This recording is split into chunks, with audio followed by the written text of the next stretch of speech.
Hello everyone. Welcome back to another story about nightmare neighbors, HOA drama, and the kind of suburban insanity that makes you question why anyone willingly attends board meetings in polo shirts. Now imagine this for a second. You finally buy your dream house after years of saving. Years of apartment walls so thin you could hear your neighbor sneeze through concrete. Years of landlords raising rent while pretending a broken dishwasher was somehow your fault. And then an HOA you don't even belong to starts acting like they own your life. Sounds stupid, right? Yeah. That's what I thought too. Right up until the day their HOA president crawled through my fence with a pry bar like she was starring in some low-budget suburban crime movie. And the craziest part? She honestly believed I was the one breaking the law. So, let me back up a sec. At the time all this happened, I was in my mid-30s working IT support for a medical software company, pretty quiet guy overall. I kept to myself, worked long hours, played video games at night, grilled on weekends, nothing exciting. Honestly, buying that house was probably the biggest thing I'd ever done in my life. The place itself wasn't huge, but it was perfect for me. Small backyard, old wooden fence, decent garage, enough room to breathe. The weird part was that my property sat at the edge of this newer development where every other home belonged to an HOA. Mine didn't. That detail matters more than anything. Apparently the lot had existed years before the development got built, so when the neighborhood expanded around it, my property never got folded into the HOA paperwork. My realtor explained it to me twice because she said situations like that confused people all the time. No HOA dues, no HOA authority, no HOA rules, she said. Simple enough. Or at least it should have been. About 4 days after I moved in, I got my first knock at the door. Standing there was this woman named Linda. Late 50s maybe. Perfect blonde hair that looked shellacked into place, giant sunglasses, bright pink visor, clipboard tucked against her chest like she was reporting for military duty. She smiled the kind of smile that never reaches somebody's eyes. "Welcome to the neighborhood," she said. Then she immediately handed me a stack of HOA rules thick enough to stop a bullet. I remember flipping through it while she stood there smiling. Lawn height restrictions. Approved mailbox colors, holiday decoration schedules, exterior lighting guidelines. You know, the kind of stuff people with too much free time convince themselves is civilization. I thanked her, closed the door, tossed the packet onto the kitchen counter, and forgot about it. 2 days later she came back. This time she was mad because a contractor's van was parked in my driveway while a guy installed my dishwasher. Not overnight. Not abandoned. Literally parked there while he worked. Linda stood in my driveway with her clipboard saying commercial vehicles violated HOA standards.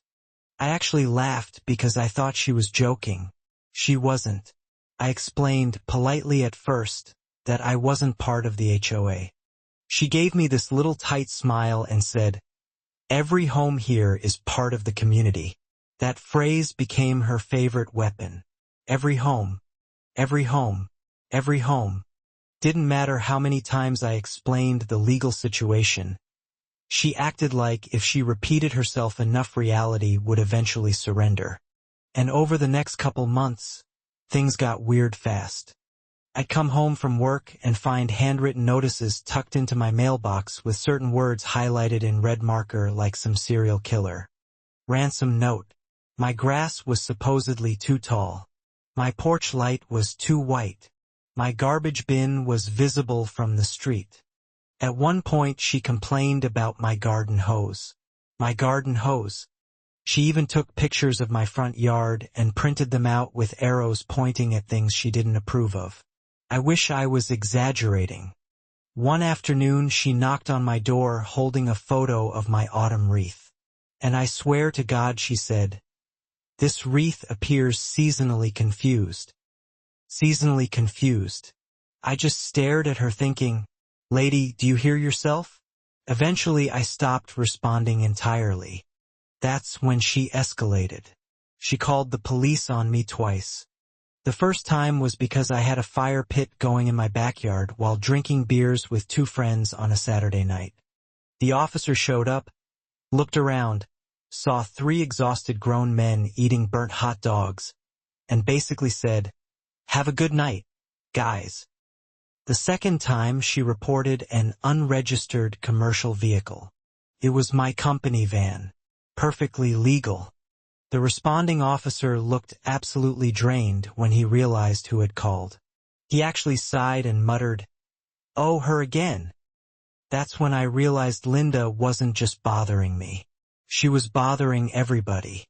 But the real obsession started with my fence. Now look, the fence wasn't pretty. Old wood, faded stain, leaning a little in one corner, but it worked. Apparently that offended her spiritually. She started emailing me constantly about architectural violations and community appearance standards. She claimed the fence height violated HOA code, the wood color violated HOA code, the spacing violated HOA code. Again, not my HOA. Finally, I blocked her email. Bad move. A week later, I came home and found a cardboard sign zip-tied to my front gate. Property under review. Like my house was being audited by suburban FBI agents. I ripped it down, threw it in the trash, and figured maybe she'd finally get tired. Nope. A few days later, she showed up at my porch saying the HOA attorney demanded a fence inspection. I told her, probably for the 100th time, "You have no authority over my property. Please leave." And she looked me dead in the eyes and said, "You don't get to opt out of a community." That sentence stuck with me because honestly, it sounded less like neighborhood rules and more like a cult. That night, I called my real estate attorney. He confirmed everything again. No HOA authority, no legal standing, nothing enforceable. But then he added something that changed everything. "Install cameras," he said. He told me he'd seen situations like this spiral before. Turns out he was very, very right. I already had a doorbell camera, but that weekend I added 3 more. One facing the backyard patio, one along the side gate, and another hidden near the fence line. Honestly, I felt ridiculous doing it. I mean, we're talking about an overbearing HOA lady in a pink visor, not a cartel operation. But about a week later, during a work meeting, my phone buzzed. Motion alert. Then another. Then another. I stepped into the hallway and pulled up the camera app. And there she was, Linda, walking up my driveway carrying this oversized tote bag. She marched straight to my side gate, tried the latch, realized it was locked, then looked around like a cartoon burglar. And then she pulled a pry bar out of her bag. Yeah. An actual pry bar. I remember just staring at my phone thinking, there is absolutely no way this is happening right now. But it was. She walked along the fence, found one of the older panels, jammed the pry bar into the wood, and started ripping the thing apart. The panel finally popped loose. She tossed it aside, crouched down, and climbed directly into my backyard. The backyard camera caught everything. Every second. She walked around taking photos of my deck, my AC unit, my back door, even measuring the fence height with a tape measure she brought from home like she was conducting a military inspection. At one point, she actually scribbled notes while nodding to herself. Like this was normal behavior. She stayed back there almost 12 minutes. Then she squeezed back through the broken fence, tried unsuccessfully to shove the panel back into place, gave up and walked away. Meanwhile, I was standing in my office hallway with my heart pounding so hard I could hear it. I drove home immediately. The broken fence panel was still lying in the grass exactly where she left it. I took pictures, videos, downloaded every camera angle. Then I emailed everything to my lawyer with the subject line, "She actually did it." He called me 20 minutes later laughing so hard he could barely breathe. Then he got serious. Go file a police report right now. So I did. And here's where things got even stranger. A few days later Linda showed up at my house again. Except this time she brought the HOA vice president with her. Poor guy looked like he hadn't slept in days. Linda immediately started accusing me of illegally recording HOA officials. Not kidding. According to her, I violated privacy laws by filming her breaking into my backyard.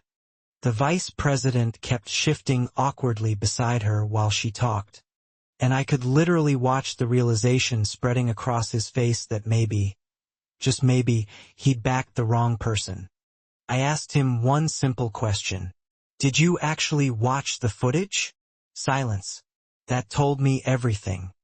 A week later, I got a threatening legal letter from the HOA attorney demanding I remove my cameras and pay $3,000 in fines for harassment and illegal surveillance.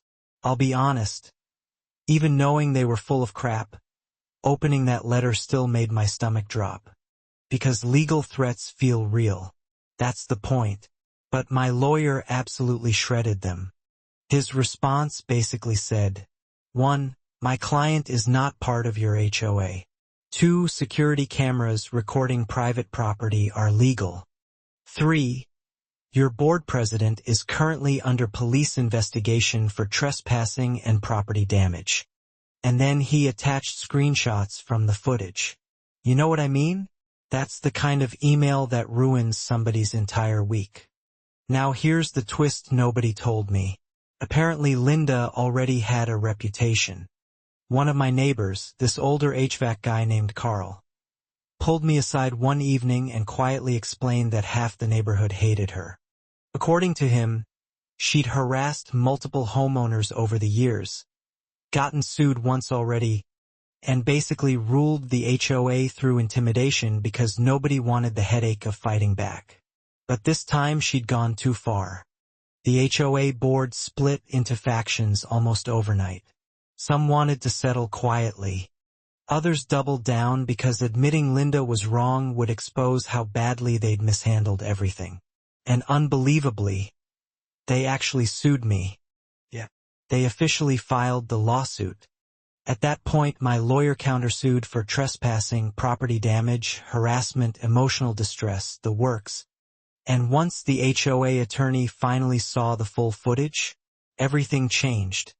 Apparently he called my lawyer sounding like a man discovering his house was on fire in real time. Suddenly they wanted to settle. Fast.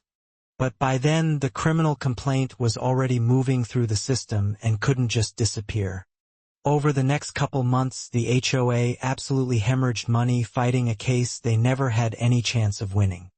Tens of thousands in legal fees, all funded by neighborhood dues. The judge dismissed almost every argument they made. Cameras facing public sidewalks? Legal. HOA authority over non-member property? Thrown out immediately.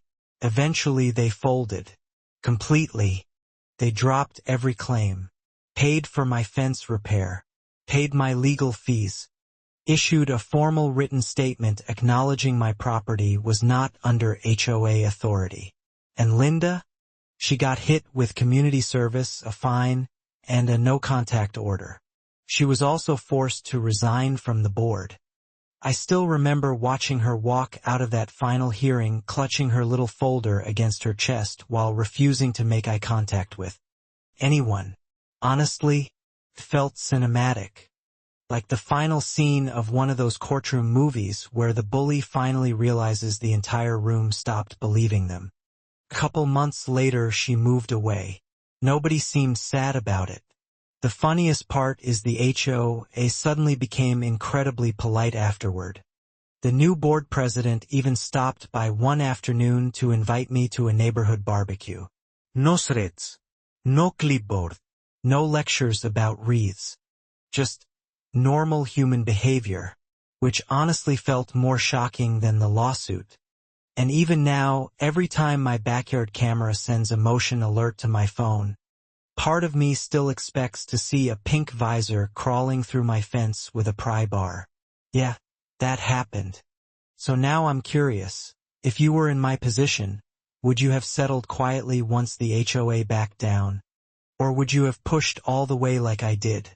And be honest, do HOAs actually protect neighborhoods, or do they just hand tiny amounts of power to the exact people who should never have it? Drop your thoughts in the comments because trust me, people get real divided on this one.